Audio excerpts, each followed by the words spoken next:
Assalamualaikum warahmatullahi wabarakatuh. Perkenalkan, nama saya Sulasmini, NPM 1804041159, jurusan Ekonomi Syariah, kelas A, mata kuliah Manajemen Pemasaran, dosen pengampu Ibu Hermanita SEMM. Di sini saya akan menjelaskan materi manajemen pemasaran bab 1, 2, 3, 4, dan 5 untuk memenuhi tugas ujian tengah semester. Bab 1. Manajemen pemasaran. Pengertian manajemen. Manajemen adalah ilmu dan seni yang mengatur proses pemanfaatan sumber daya manusia dan sumber daya lainnya secara efektif, efisien untuk mencapai tujuan perusahaan.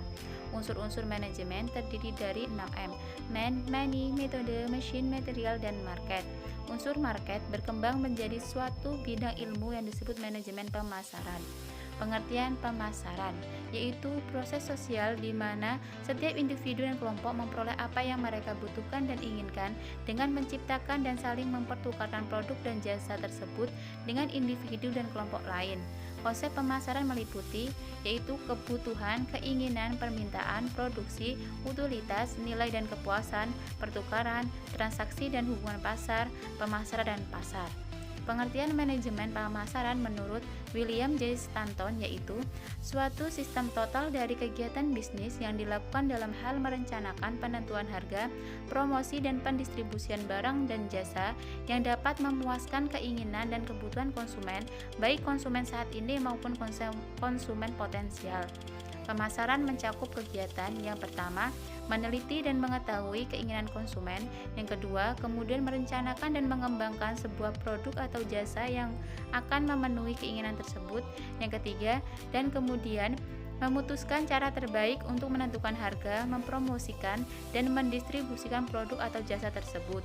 Selanjutnya, ruang lingkup manajemen pemasaran. Ruang lingkup manajemen pemasaran antara lain: yang pertama, menganalisa pasar; yang kedua, pemilihan sasaran pasar; yang ketiga, merencanakan pemasaran; yang keempat, kebijakan strategi terpadu; yang kelima, merencanakan pemasaran internasional. Selanjutnya, tujuan pemasaran, yaitu untuk mengenal dan memahami pelanggan sedemikian rupa sehingga produk yang dijual akan cocok sesuai dengan keinginan pelanggan dan dapat terjual dengan sendirinya. Selanjutnya, 7 fungsi manajemen pemasaran. Yang pertama, analisis konsumen; yang kedua, penjualan produk dan jasa; yang ketiga, perencanaan; yang keempat, penetapan harga; yang kelima, distribusi; yang keenam, riset pemasaran; yang ketujuh, analisis peluang. Selanjutnya, tugas pemasaran. Yang pertama, memperkenalkan produk atau promosi. Harapannya tidak hanya menarik minat konsumen baru, tapi juga mempertahankan konsumen lama. Yang kedua, mencapai target penjualan, yaitu tim marketing harus memiliki cara untuk mencapai target tersebut dengan selalu memperhatikan kebutuhan dan kegiatan pasar. Bab 2. Peranan pemasaran dalam masyarakat. Pentingnya kegiatan pemasaran menyangkut masalah mengalirnya produk dari produsen ke konsumen, sehingga kegiatan pemasaran dapat menciptakan lapangan pekerjaan bagi masyarakat. Ditambah lagi, kegiatan pemasaran menyangkut berbagai aspek kehidupan baik ekonomi maupun sosial, sehingga menambah peran penting pemasaran dalam masyarakat. Peran pemasaran dalam memenuhi kebutuhan dan keinginan manusia, yaitu setiap orang akan selalu berusaha memenuhi kebutuhan dan keinginannya dengan menggunakan barang atau jasa yang ada, yaitu dengan cara menarik manfaat dari suatu produk. Manfaat itu timbul dari nilai guna. Nilai guna karena bentuk, tempat, waktu pemilikannya, pelayanan, dan nilai guna dasar. Dan semua kegunaan itu dapat timbul karena adanya proses pemasaran. Selanjutnya, peranan pemasaran dalam mengalirkan produk dari produsen ke konsumen. Pada dasarnya, kegiatan pemasaran suatu barang mencakup perpindahan atau aliran dua hal, yaitu aliran fisik dan aliran transaksi. Aliran transaksi merupakan rangkaian kegiatan transaksi mulai dari produsen sampai kepada konsumen akhir. Di dalam aliran transaksi ini melibatkan banyak pihak seperti yang pertama, bank sebagai penyedia modal; yang kedua, lembaga asuransi sebagai penanggung resiko yang terjadi, dan masih banyak lagi. Selanjutnya, kegiatan pemasaran dapat diklasifikasikan ke dalam 9 bidang kegiatan atau dinamakan dengan fungsi pemasaran. Yang pertama, pembelian, yang kedua, penjualan, yang ketiga, pengangkutan, yang keempat, pergudangan atau penyimpanan, yang kelima, penjajaan atau perdagangan, yang keenam, standarisasi dan grading, yang ketujuh, pembelanjaan atau keuangan, yang kedelapan, penangguhan risiko, yang kesembilan, informasi pasar. Selanjutnya, keterkaitan antara industri, produksi, dan pemasaran, yaitu usaha industri tidak akan ada artinya jika tidak melakukan produksi, dan sebaik-baiknya barang yang dihasilkan oleh produksi tidak akan ada artinya jika bagian pemasaran tidak berhasil di dalam memasarkannya. Bab 3. Konsep pemasaran. Setiap perusahaan mempunyai ide atau konsep pemasaran yang berbeda-beda. Suatu perusahaan mungkin akan menyukai konsep pemasaran dengan cara memproduksi barang dalam skala besar dengan asumsi ongkos produksi dapat ditekan, harga barang akan murah, dan barang akan cepat laku. Tetapi perusahaan lain mungkin memiliki konsep pemasaran yang berbeda. Konsep pemasaran adalah suatu falsafah bisnis yang menyatakan bahwa pemuasan kebutuhan merupakan syarat ekonomi dan sosial bagi kelangsungan hidup perusahaan. Ada 6 konsep pemasaran. Yang pertama, konsep produksi, yang kedua, konsep produk, yang ketiga, konsep penjualan, yang keempat, konsep pemasaran, yang kelima, konsep pemasaran sosial, yang keenam, konsep pemasaran global.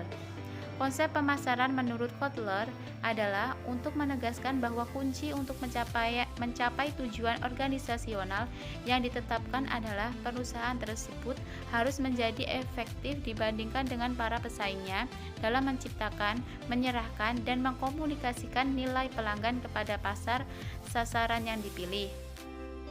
Konsep inti pemasaran menurut Philip Kotler yaitu yang pertama, kebutuhan, keinginan dan permintaan, yang kedua, produk, yang ketiga, nilai, biaya dan kepuasan, yang keempat, pertukaran, transaksi, yang kelima, pasar dan pemasaran. Bab 4. Pasar, sasaran pasar, dan segmentasi pasar. Yang pertama, pasar. Sebuah pasar terdiri dari pelanggan potensial dengan kebutuhan atau keinginan tertentu yang mungkin mau dan mampu untuk ambil bagian dalam jual beli guna memuaskan kebutuhan atau keinginan tersebut.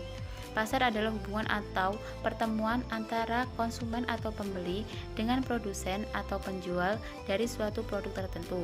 Secara ringkas, pengertian pasar meliputi 3 komponen. Yang pertama, sekelompok orang atau lembaga yang mempunyai kebutuhan atau keinginan untuk dipenuhi. Yang kedua, mempunyai kemampuan untuk membeli atau berdaya beli. Yang ketiga, berkeinginan atau bersedia melakukan pertukaran untuk memenuhi kebutuhan dan keinginannya. Syarat transaksi potensial dapat terlaksana. Yang pertama, terdapat paling sedikit 2 pihak. Yang kedua, masing-masing pihak mungkin memiliki sesuatu yang dibutuhkan pihak lain. Yang ketiga, masing-masing mampu untuk berkomunikasi dan menyalurkan keinginannya. Yang keempat, masing-masing pihak bebas menerima atau menolak penawaran dari pihak lain. Selanjutnya, jenis-jenis pasar. Jenis pasar berdasarkan wujudnya. Yang pertama, pasar nyata. Contohnya pasar swalayan dan pasar tradisional. Yang kedua, pasar tak nyata atau abstrak. Contohnya pasar online, pasar saham, pasar modal, dan lain-lain. Selanjutnya, jenis pasar berdasarkan strukturnya. Yang pertama, pasar persaingan sempurna. Contohnya pasar sayur atau pasar hasil pertanian. Yang kedua, pasar persaingan tidak sempurna seperti pasar monopoli, pasar monopolistik, dan lain-lain. Yang ketiga, pasar penjualan, yaitu pasar yang terdiri dari individu dan lembaga yang membeli barang untuk dipakai lagi baik secara langsung maupun tidak langsung, dan barang yang dibeli barang industri. Yang keempat, pasar penjual, yaitu suatu pasar yang terdiri dari atas individu dan organisasi yang membeli barang dengan maksud dijual atau disewakan untuk mendapatkan laba. Yang kelima, pasar pemerintah, yaitu pasar di mana terdapat lembaga-lembaga pemerintah seperti kantor-kantor dinas dan lain-lain. Selanjutnya, pasar barang konsumsi, yaitu barang langsung yang digunakan oleh individu atau anggota masyarakat untuk memenuhi kebutuhannya. Jenis barang konsumsi yang pertama, barang convenience, seperti sabun, sikat, dan pasta gigi, pisau, cukur, rokok, dan lain-lain. Yang kedua, barang shopping, contohnya pakaian jadi, sepatu, jam tangan, dan dinding, dan lain-lain. Yang ketiga, barang khusus, contohnya lukisan dari pelukis ternama, patung dari pemahat ternama, penjahit pakaian ternama, parfum mahal, dan lain-lain. Yang keempat, barang yang tidak dicari, contohnya dokter gigi, asuransi, dan jasa pemakaman. Karena barang ini tidak dicari, maka pemasarannya khusus, dilakukan secara intensif dengan mendatangi para konsumen atau calon pembeli. Selanjutnya, proses manajemen pemasaran menurut Philip Kotler. Yang pertama, menganalisis pemasaran. Yang kedua, meneliti dan memilih pasar sasaran. Yang ketiga, merancang strategi pemasaran. Yang keempat, merencanakan program pemasaran. Yang kelima, mengorganisir, melaksanakan, dan mengawasi usaha pemasaran. Selanjutnya, segmentasi pasar. Segmentasi pasar adalah pembagian sebuah pasar terdiri dari beberapa konsumen. Pemilihan sasaran pasar yang mencakup dimensi pasar konsumen, perilaku konsumen, segmentasi pasar dan kriteria yang digunakan, peramalan potensi sasaran pasar, dan penentuan wilayah pasar atau penjualan. Perencanaan pemasaran perusahaan yang mencakup perencanaan strategi jangka panjang, pemasaran perusahaan, perencanaan operasional pemasaran perusahaan, penyusunan anggaran pemasaran, dan proses penyusunan rencana pemasaran perusahaan. Selanjutnya, tugas manajemen pemasaran, yaitu manajemen pemasaran mempunyai tugas mengembangkan dan memasarkan produk serta melaksanakan strategi pemasaran untuk melayani kebutuhan konsumen dengan tujuan memperoleh laba. Selanjutnya, perbedaan manajemen lama dan baru, yaitu sistem pemasaran lama atau sederhana terdiri atas pasar, beberapa penjual, alat transport yang masih primitif yang biasanya dihela oleh binatang atau manusia, dan fasilitas gudang yang masih sederhana. Sedangkan sistem pemasaran modern terdiri atas jaringan-jaringan organisasi pemasaran yang kompleks dan segala fasilitas yang berhubungan dengan pengembangan, promosi, serta distribusi barang dan jasa yang mempunyai nilai sampai bermiliar-miliar dolar setiap tahun. Selanjutnya, para pelaku manajemen pemasaran. Yang pertama, perusahaan. Yang kedua, pemasok. Yang ketiga, para perantara pemasaran. Yang keempat, para pelanggan. Yang kelima, para pesaing. Yang keenam, masyarakat umum. Bab 5. Peranan pemasaran. Pemasaran dan para pemasar. Pemasaran berarti kegiatan manusia yang berlangsung dalam kaitannya dengan pasar. Pemasaran berarti bekerja dengan pasar untuk mewujudkan pertukaran yang potensial dengan maksud memuaskan kebutuhan dan keinginan manusia. Jika satu pihak lebih aktif menciptakan situasi jual beli, maka pihak pertama disebut pemasar. Pemasar adalah seorang yang berusaha memperoleh sumber daya dari orang lain dan mau menawarkan sesuatu yang bernilai sebagai imbalannya. Pemasar selalu berusaha memperoleh tanggapan dari pihak lain, baik untuk menjual atau membeli sesuatu. Dalam perencanaan pemasaran, para pemasar harus membuat keputusan tentang pasar target, ciri-ciri khusus pasar, pengembangan produk, penentuan harga, saluran distribusi, distribusi fisik, komunikasi, dan promosi. Selanjutnya, peranan pemasaran dalam masyarakat. Pemasaran mempunyai peranan penting dalam masyarakat karena pemasaran menyangkut berbagai aspek kehidupan, termasuk bidang ekonomi dan sosial. Karena kegiatan pemasaran menyangkut masalah mengalirkan produk dari produsen ke konsumen, maka pemasaran membuka lapangan kerja yang penting bagi masyarakat. Dengan demikian, pemasaran merupakan sektor yang penting dalam pendapatan masyarakat. Selanjutnya, peranan pemasaran dalam memenuhi kebutuhan dan keinginan manusia. Pemasaran mempunyai peranan yang sangat penting dalam meningkatkan daya guna suatu barang yang tadinya kurang berarti di suatu tempat atau pada suatu waktu menjadi tinggi nilainya di daerah lain atau saat berikutnya. Dalam hal ini, masyarakat telah meningkatkan tingkat kebutuhan dan keinginannya dari sekedar pemenuhan kebutuhan pokok hidupnya menjadi pemenuhan kebutuhan keselamatan dan keamanan, kebutuhan sosial, dan kebutuhan kepuasan pribadi. Bagi pemerintah, peranan pemasaran di samping memberikan kesempatan lapangan kerja juga sebagai usaha untuk mendapatkan sumber pendapatan negara. Selanjutnya, peranan pemasaran dalam mengalirkan produk dari produsen ke konsumen. Pada dasarnya, pemasaran suatu barang mencakup perpindahan atau aliran dari dua hal. Yang pertama, aliran fisik barang itu sendiri. Yang kedua, aliran kegiatan transaksi untuk barang tersebut. Aliran kegiatan transaksi merupakan rangkaian kegiatan transaksi mulai dari penjualan produk produsen sampai kepada pembeli konsumen akhir. Mengalirnya produk dari produsen sampai ke tangan konsumen dilakukan dengan menggunakan peralatan pengangkutan atau transportasi dan fasilitas gudang. Selanjutnya, keterkaitan antara pemasaran dengan industrialisasi. Keterkaitan antara pemasaran dengan industri terlibat dalam pelaksanaan kegiatan ekonomi untuk meningkatkan kemakmuran masyarakat, di mana masing-masing orang tidak membuat atau menghasilkan seluruh produk yang dikonsumsinya. Peningkatan taraf hidup masyarakat tidak akan mungkin terjadi tanpa adanya penggunaan teknologi maju, baik dalam produksi atau industri dan pemasaran. Selanjutnya, peranan pemasaran dalam kegiatan ekonomi.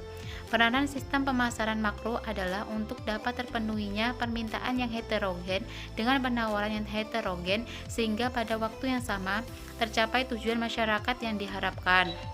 Penerapan pemasaran makro adalah usaha agar masyarakat dapat menggunakan sumber daya yang terbatas secara efektif dan bagaimana pengalokasian yang adil dan tepat dari output yang berupa barang dan jasa. Selanjutnya, perencanaan pemasaran. Rencana pemasaran merupakan perumusan usaha yang akan dilakukan dalam bidang pemasaran dengan menggunakan sumber daya yang ada dalam suatu perusahaan guna mencapai tujuan dan sasaran tertentu di bidang pemasaran pada waktu tertentu di masa yang akan datang. Selanjutnya, macam-macam perencanaan pemasaran. Yang pertama, perencanaan pasar yang strategis. Yang kedua, perencanaan strategis pemasaran perusahaan. Yang ketiga, perencanaan pemasaran yang strategis. Yang keempat, perencanaan pemasaran yang operasional. Selanjutnya, proses perencanaan pemasaran. Yang pertama, analisis hasil prestasi kegiatan pemasaran. Yang kedua, analisis keunggulan, kelemahan, kesempatan, dan ancaman pemasaran perusahaan. Yang ketiga, penentuan tujuan pemasaran. Yang keempat, penetapan strategi pemasaran. Yang kelima, penetapan target pemasaran. Yang keenam, penyusunan rencana pemasaran. Yang ketujuh, penyusunan program pemasaran. Yang kedelapan, penyusunan anggaran pemasaran. Sekian materi yang bisa saya sampaikan. Saya akhiri. Wassalamualaikum warahmatullahi wabarakatuh.